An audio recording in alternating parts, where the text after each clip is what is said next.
My name is Joe McCannon, and I am taking advantage of the generosity of my parents here who have opened up their backyard, so I want to thank them for doing that on very short notice. Thank you, guys. Without further ado, because you've all been standing and waiting patiently, I want to hand the mic to Dan Berwick, Don's son, who will do a little bit of introduction, and then you'll hear from the man himself. Dan. Thanks, Joe. Before I get started, Leslie Phillips, elected state committee woman from Cambridge, is running for state rep. I'd like to just say a few words real quick. Yeah. Hi all, I'm Leslie Phillips, candidate for state representative in the 25th Middlesex. If you vote at Grammont Parks or one of the adjacent polling places, you're in the district. If you're not sure, see me afterwards.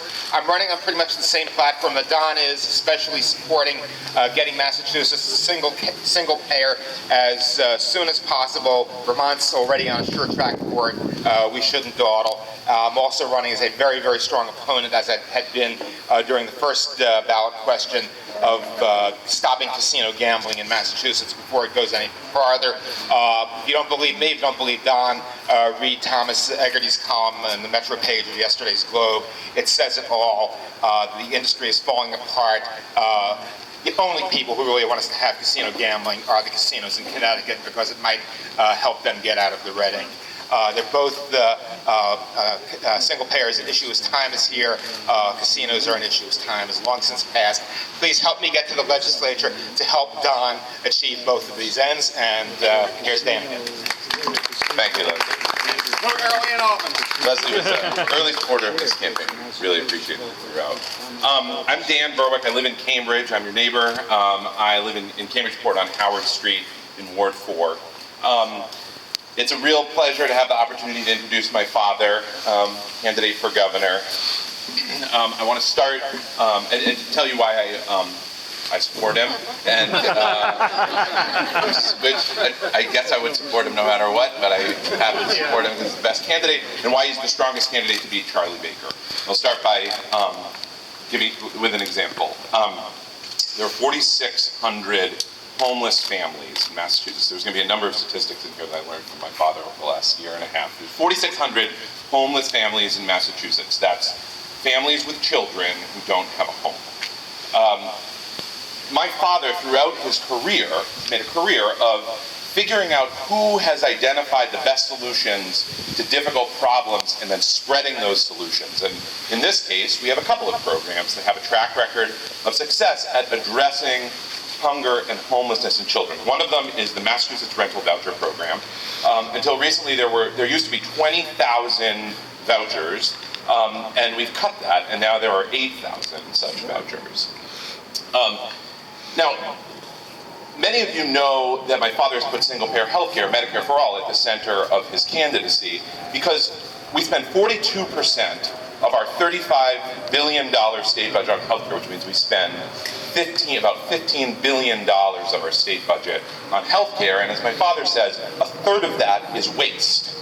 So my father has made a career of that no one in the world knows more than Don Berwick about how to cut that waste and improve the quality of healthcare in the process. And if we can cut even 3% of the waste in our healthcare system, we can fully fund the voucher. We can fully fund the voucher program, which is our proven method of addressing hunger and homelessness in children. But so when my father says, when my father pledges to end child poverty, he's talking about programs that we know work. We can do that. But here's the point, and there's just no getting around this point. We don't have child poverty in Massachusetts because we don't have ideas about how to end child poverty. We have child poverty because we allow it. My father, from the beginning, has been running a campaign that is based on his values: compassion, generosity, equity, justice. Humility that says, that could be my child. That core principled progressive message has been resonating with every Massachusetts voter who is tuned into it throughout this campaign. It resonates when he says that we have a broken criminal justice system, that we have 24,000 people behind bars, half of whom struggle with some combination of mental health and substance abuse problem, and that not giving them the treatment that they need is unwise and it's wasteful, and it's justice for no one. His progressive messages resonate when he says clearly, when he's the only candidate in this race who says clearly that he supports the casino repeal referendum and that he's going to vote for it because casinos are bad for our communities. His progressive messages resonate when he talks about health care. When he's the only candidate in this race who clearly supports a move to single-payer health care. For 30 years, my father has taught the world how to improve the quality of health care while lowering costs, and he can do it in Massachusetts. Single-payer health care is a big idea, but in Massachusetts we can get it done if we have a governor who will lead us there. But it will take a governor who will lead us there. Look, we have a choice in this election. Martha Coakley, Steve Grossman, and Charlie Baker have run 12 times for 7 different offices. They have good ideas, I'm sure they have good ideas, but again, the ideas aren't what we're missing.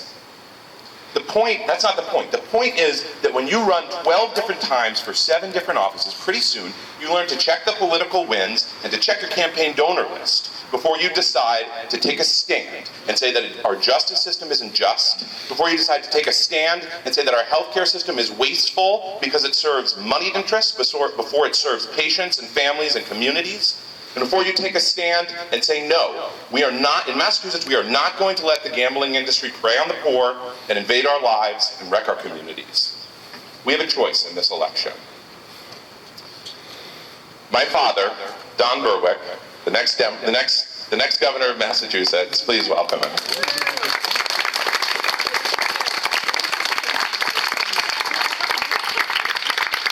Okay, so if I had a brain in my head, I'd just stop. Send you all home. Dan, that was so lovely. Thank you so much. I hope you all have that experience sometime.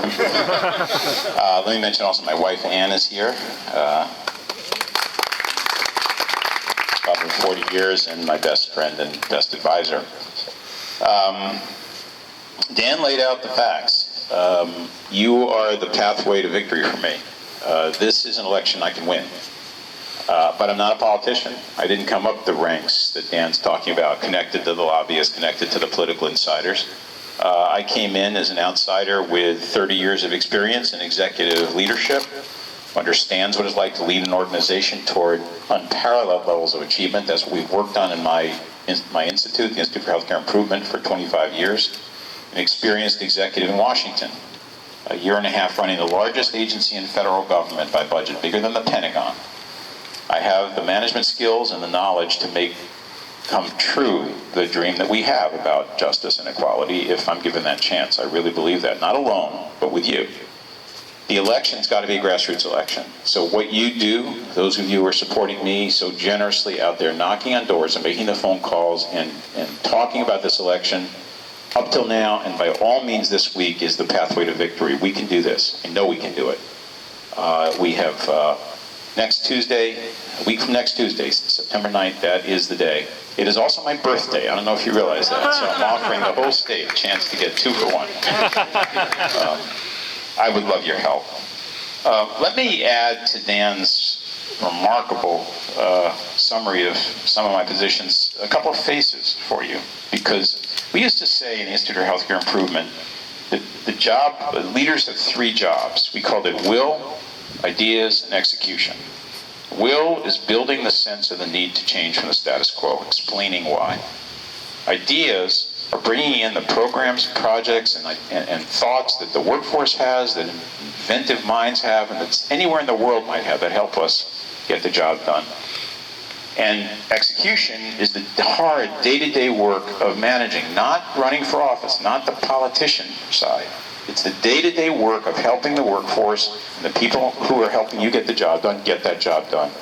It's the core idea of management, to attend to the motivation and the will and the pride and the joy of the workforce and give them the tools to get the job done. That's why I want that corner office if I possibly can get it. As Dan said, we have the ideas. They're here, they're among us. Ending homelessness, look at what Healthcare for the Homeless, right here, Boston Medical Center did last year. 120 chronically homeless people, the people in the worst possible trouble, now 90% housed back in the community, and many back in employment. We know what that looks like. Criminal justice system, 70% recidivism rate, desperate problems. If you saw the Nick Kristof article in the New York Times this morning, the statistic that stuck in my mind, I was just checking it again. For a black person in the United States who didn't complete high school, the chances of being in prison are higher than the chances of being employed. This is racism, it's injustice, and it's a broken correction system. And we have it right here in Massachusetts, but it doesn't have to be that way. 2 weeks ago, I think it was, I visited the UTEC program in Lowell, an amazing program. Grassroots came up from the community, reaching out to kids at risk who've been in prison, who are headed for prison, gang leaders on the streets. There are 25 gangs in Lowell. They reach out with mentors, many who are previously incarcerated people. They bring them in. They walk them through the possibilities in the rest of their lives. They have internal vocational training. They started their own internal companies. They put them to work. UTEC, United Teen Equality Center, has changed the recidivism rate for the 1,000 young people a year they deal with from 55% to 15%. We know what to do. We have the ideas. That's a glory of this state. Execution is the job of a manager, and it's the day-to-day attention to making everything possible.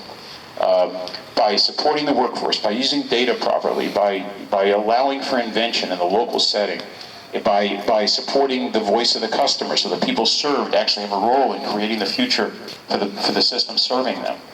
We know that. The problem is will. It's will. It's the decision to end homelessness, the decision to end poverty, decision to end hunger, decision to end the uncertainty that our middle class has about whether they're going to be able to get a job. And that's where it counts in leadership to really have the people in mind. Not the lobbyists, not the big special interests, not the political inside game, the people. Those faces stick with me from my journeys around this state. I've been talking about one that I remember. I was at Rosie's place just a week ago Thursday, and I was coming in to speak to a group of the women who were protected and helped at Rosie's place. It's a women's shelter, and as I walked in, one of them handed me this envelope. I didn't know who she was. She just handed this to me. The envelope says, "Remember us." And then inside was a note from her. She's an artist, it turns out, and her note says, "When you're elected, remember us. Boston homeless artist, Julie Folane." That phrase, "remember us," I hear all over the state in so many different ways and voices. Yesterday in New Bedford, yesterday morning, "Don't forget the South Shore. You always forget the South Shore. Remember us."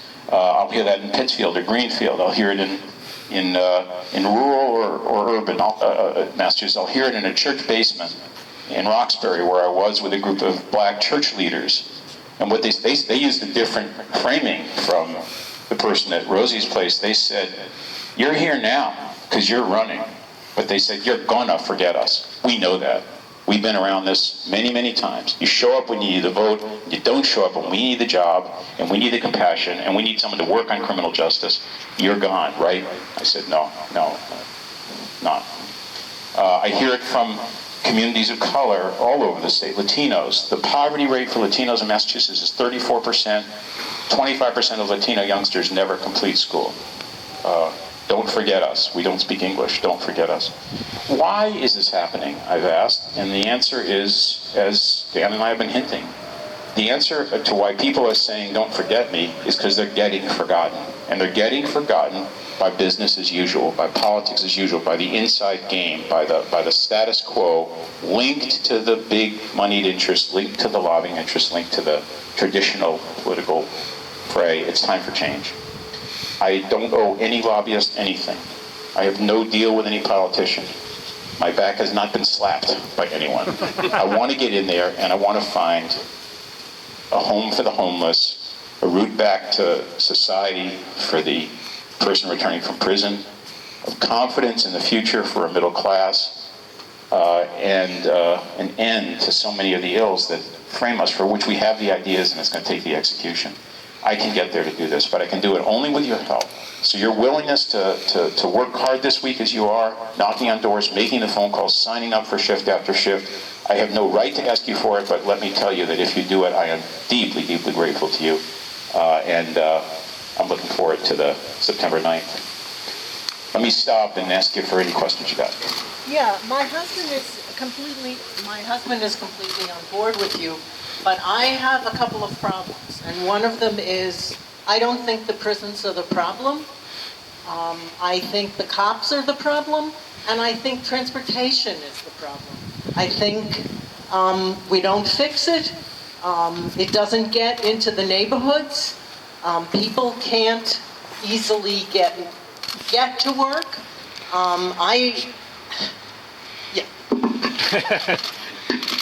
Well, now you're going to vote for me because I completely agree with you. You're exactly right. The prisons aren't the problem, they're the symptom.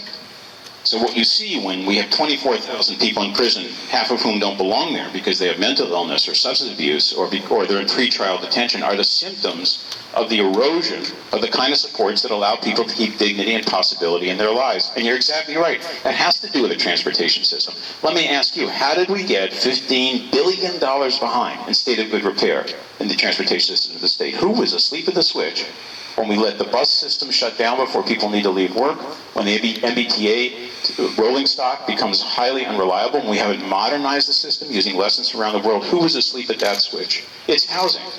I met LB, returning from prison. Now he's seven years in prison, ready to get back into the community. That's what he wants. He doesn't want to go back to prison. Look him in the face. You can see it. 25 years old. He wants a chance. He can't find a house. He can't find a job.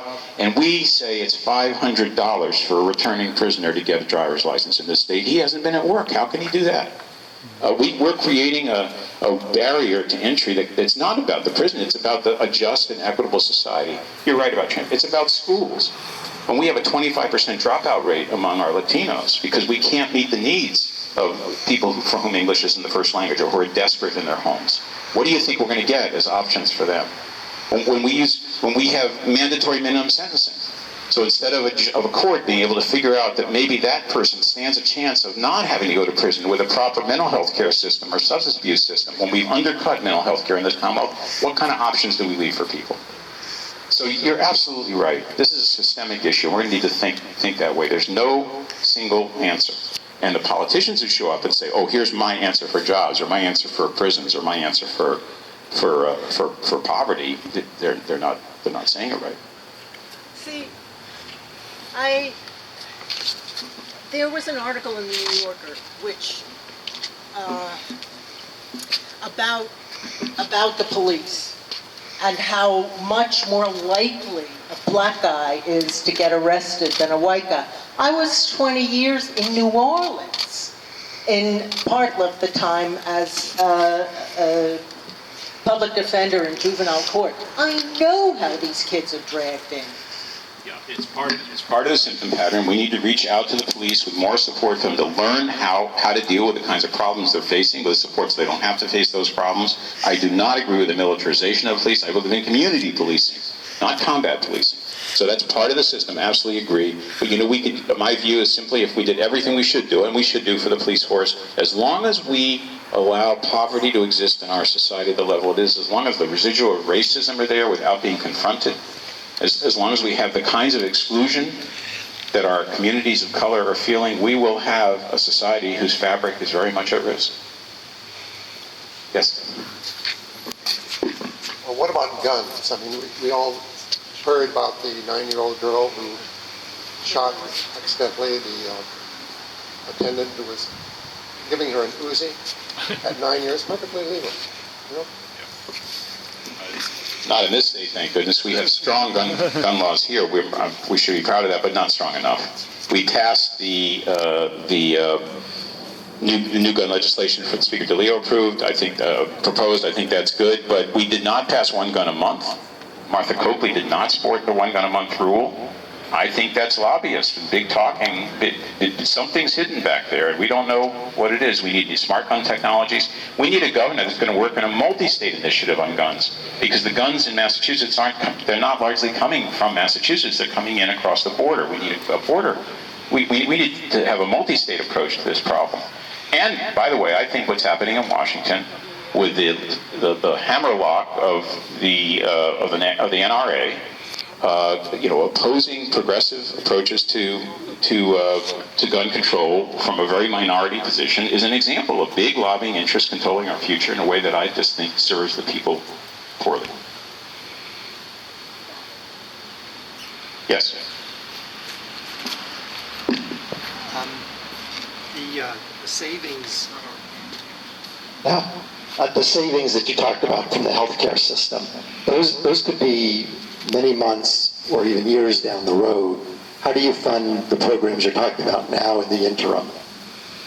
Well, let's first say, with respect to healthcare reform, we have to start now. If we'd started 5 years ago, we wouldn't have this situation right now. So let's get started on getting back a rational healthcare system in which the extraordinary amounts of waste embedded in a complex payment system are no longer being tolerated. That's money coming directly out of the pockets of laborers, directly out of the pockets of business that have the opportunity to give people jobs, directly out of the pockets of taxpayers, denying us the opportunity to invest in roads and school and social safety net the way we want. That's money lost. So let's start to get it back. If we move to single-payer health care, it's 10% at least of the total healthcare expenditure that becomes available for both private sector and public sector uses for other uses. Let's get on that road now. Meanwhile, by the way, there's a great deal we can do in healthcare that's relatively short run in getting costs reduced. That's, as Dan said, that's what I've worked on for 30 years. More integrated care, more team-based care, more focused on prevention, keeping people home instead of in the hospital. The last thing we need is this partners deal that Martha Coakley signed with Partners, allowing a very fine organization, a wonderful organization, but the most expensive organization in healthcare in the most expensive state, in the most expensive country in the world, to keep the prices where they are, plus raising them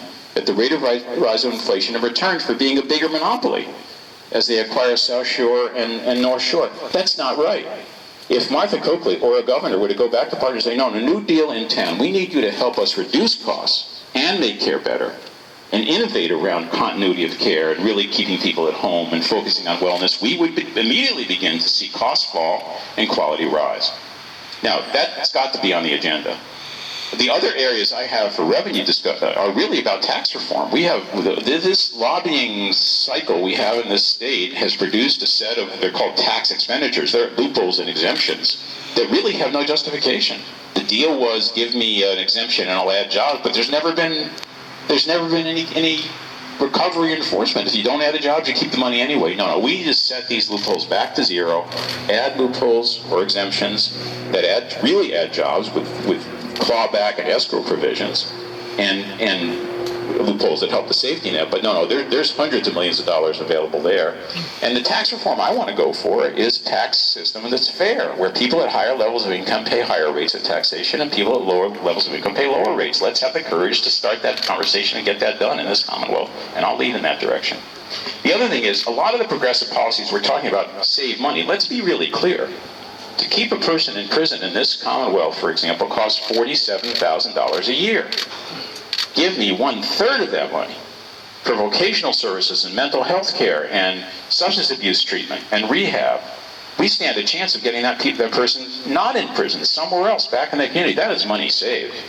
According to Strategies for Children, which is a research group that advocates for young kids, if there's a young kid in 3rd grade who cannot read compared to one who can read, the cost of the Commonwealth will be $400,000 more for the kid who can't read than for the kid who can. What I'm saying is, a lot of these investments in compassion and justice in society, they make money back right at the start because we're not wasting it on after-the-fact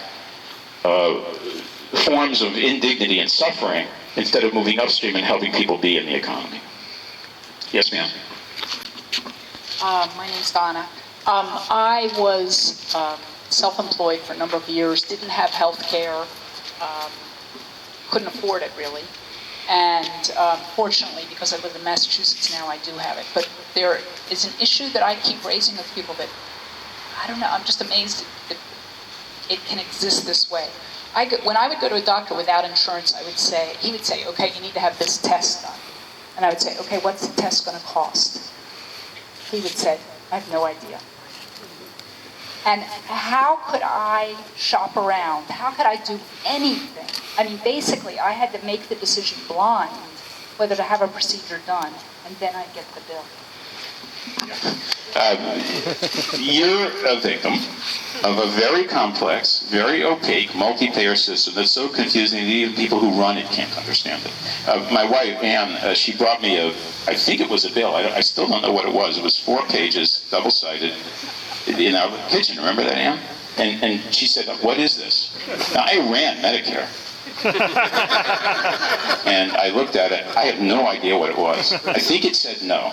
I'm pretty sure it was a no. But it's laughable, but it isn't. Really, just think of all of the waste that's incorporated in that vignette and in your journey trying to understand. It's opaque. No one is accountable to anyone else. We've got to stop this. That's the status quo at work. That opacity, that inability for you to find prices, it serves the people currently in this system. Because then they can play the games around pricing and around, cash flow that you can't get into. Let's stop it.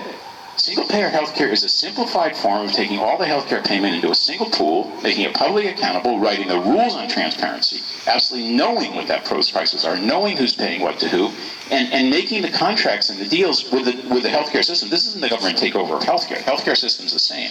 But this is us, the people, finally getting control of the 18% of our gross domestic product that's going into the purchase of healthcare. Let's put it under public scrutiny and public accountability. Then you could know the prices and make some better choices. But if you don't get someone in that corner office to fight for that, it's not going to happen. Charlie Baker isn't going to do it. He's an insurance executive. Martha Coakley says no right at the start, and Steve Groban says he'd like to have a conversation about it. Well, with all due respect to him, this is the conversation.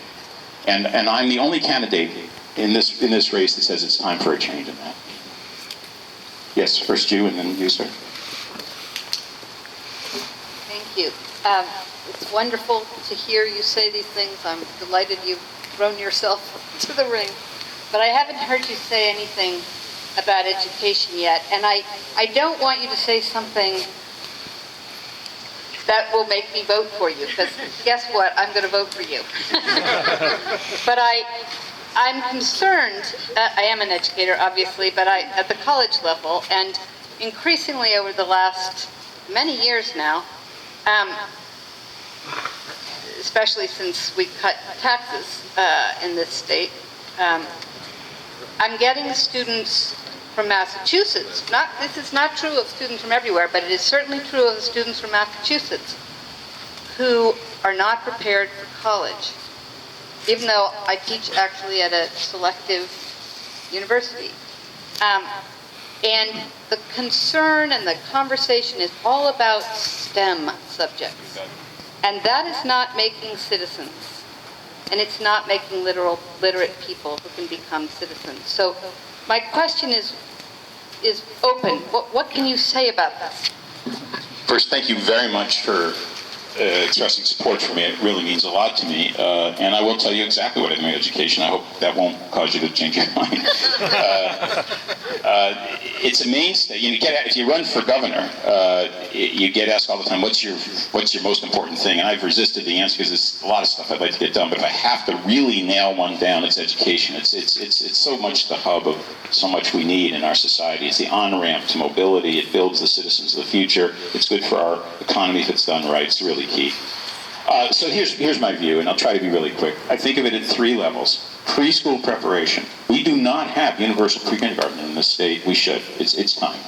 So that kids are ready to enter school. Remember that figure about a 3rd grader who can read versus one who can't? It's just even smart, let alone compassionate, to get the people ready. That, by the way, means, the evidence is really clear, if you have effective preschool education, you can't just help the kid. If the family's under stress, or it's a single-parent family where they can't get work, or where there's problems in coping skills, you have to also help the family, and that's part of it, preschool.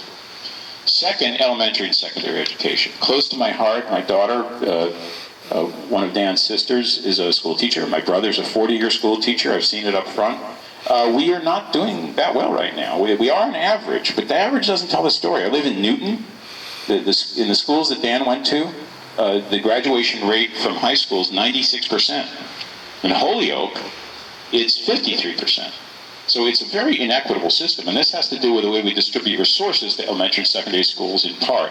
It also has to do, I think, overall with the way, with this, what you're talking about, this standardization, this teach to the test, this MCAS. We just had a gathering in Davis Square in Somerville early this morning, and there was a little kid there. I think he's a 6th grader, and when I said this to him, he said, yeah, enough testing. I gave him the mic, and he gave this little speech about the amount of his life is now this. What he said, I guess he's telling the truth. He said they stopped teaching social studies because it wasn't on the MCAS. Then when it got on the MCAS, they put social studies back in, and this little kid said, that doesn't make any sense, does it?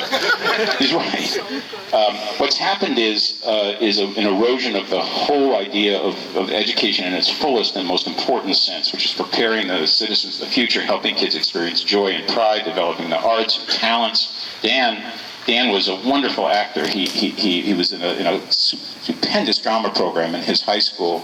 And I was in Pittsfield a few months ago, and there was a teacher there who taught the Pittsfield system nearly in tears, telling me because they had shut down the drama program, shut down the music program, laid off 2 of the librarians, and substituted 2 after-school classes on MCAS preparation. Enough of this. I'm a manager and executive that has learned and studied and taught and practiced the modern approaches to management, which are about complete engagement, giving, as I said, the workforce the chance to actually create their future, build better products, more attention to the people they serve. Teachers aren't the problem, they're the solution, and we need to release energies in schools instead of confining them, and that's an important part of the agenda. And I'll have leaders in that education system that think that way. Higher education, we have 29 schools, public higher education institutions in the state, community colleges, state universities. They're a gem. They're the mobility ramp for our society. They're under-supported. We used to cover 80% of the costs in our public higher education system. Now it's 17%, I believe. And all of that burden is going back on students and families. Indeed, at the same Somerville rally, there was a teacher from UMass Lowell, and she described the change in rules there, which is kids now, the amount of debt they can carry before they can't re-enroll has just been cut from $5,000 to $3,000. Hundreds of kids now are going to miss next semester because we haven't got the resources to keep them in education, which is a supplier to our economy and to their future, so it's wrong. That's some of what I think about the educational platform. Yes, ma'am. Thanks. What is your position on charter schools? My position on charter schools, it's nuanced position. I'll explain it quickly. The original idea behind charters was a good one. In fact, it came from the union. It came from the teachers union, which is, it's nice in a dynamic organization to have a part of it that's a little bit exempted from the rule base, where people have a little more latitude to try new things, to kind of explore the future as a supplier to the mainstream system. I'm absolutely unequivocally committed to the health of our public education system. It's a key to democracy. And to have an innovation laboratory environment is a good one. The original idea behind charters was that they're suppliers to the public system to help learn faster than some of the mainstream systems can. Some charters do that. But many don't now. They skim. They take the easier kids. They send kids back, if they're in trouble, back into the mainstream system. That's not fair. They're supposed to be learning for the community at large. They don't share their lessons. There are charters now that won't tell what they've learned. They won't share the mechanics of innovation. And not in this state, but in other states, there are for-profit charters. So my current position is, okay, some charters, if it's really innovative, but they're suppliers to the public system. They have to share what they learn. They can't skim, and no for-profits. And on that basis, I'm okay with going ahead for a while longer with a charter system. I strongly, by the way, prefer in-district charters, where that charter environment, as was originally conceived, is actually embedded in the public school system, and that, I think, is a stronger model. Maybe one more question. We're just about out of time. Yes, sir. My name is Bernie, and back to healthcare. It's all very well to talk about waste, and I agree. I've been pro-single payer for a very long time, but the person that sends you out that 4-page indecipherable memo has a job, and they will lose that job if you cut the waste. So what are your thoughts on how to ramp over to single payer? Ramp is the word. I mean, there is an insurance industry here. It will change fundamentally under single payer. We still need some of it to process the payments that still have to be there. But there'll be an erosion of the size of the insurance industry, and there are real people with real families and real jobs there, and I have them very much in my mind, my conscience. And what we need to do is make sure that that transition is as compassionate and supportive and methodical and as it can possibly be, helping people bridge to the new healthcare economy we're going to be in. But you really have to also look at the big picture here. What about that laid-off middle-class person whose firm is downsizing because they can't stand the cost of the healthcare system anymore? What about the company that's leaving our state because they can easily find another state with lower healthcare costs? What about the worker who goes home now with a paycheck that hasn't changed in take-home pay in 10 years, which is true of our labor force, because every nickel of increased payment has gone not to the laborer, it's gone to health care.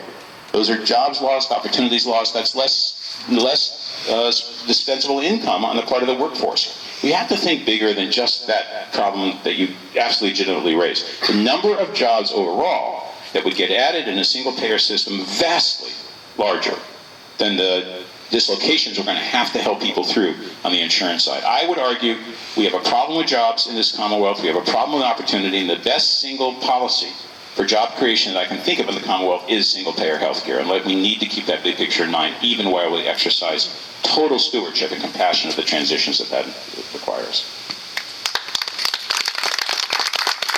So, thank you. Thank you again. Thank you so much, Chuck and Carolyn, for your hosting this. And for the work those of you who are already working for me are doing, I can't thank you enough. It's just wonderful. It's the best part of being a candidate, to see the outpouring of support. For those of you that are thinking about me, I hope you will consider supporting me. And if you want to get more engaged this week, this is the week to do it. You'll never have more to do. We have plenty of ways for you to help, and I'd love your help. And I'm going to turn it over, is it to you? To Abby, to tell you a bit about what's going on. Let me just first celebrate Katie and Abby and who else from my staff is here? I can't see Raven in the back there, and Alex is there. And there's Stephanie. These young people who are working on my campaign, it's the biggest joy to watch the future in such good hands. I'm very grateful to you for what you're doing. Let me turn over to Abby to tell you more about how to get involved. Thanks. Thanks, Don. So yeah, if anyone wants to get involved, now's the week to do it. We're going to win this campaign on grassroots. That's all of you signing up to do phone bank, signing up to knock on doors. If you find me, I have these green sheets. These have all the shifts that we're doing in the next week. Like Don said, his birthday is on September 9th, and we want to give him a really good birthday present. So please come find me and talk to me about how you can get involved in Cambridge and the surrounding areas, Medford, Somerville as well. Thanks. Can I ask you a question about that? Do you have a website where we could simply sign up? Yeah, berwickforgovernor.com. You can also email me, abby@berwickforgovernor.com. Okay, because I don't want information. Yeah. Thanks a lot. Thank you all. I really appreciate it, and let's stay in touch. It'll be a great week, a fun week, and we'll celebrate on Tuesday. Okay. Thanks.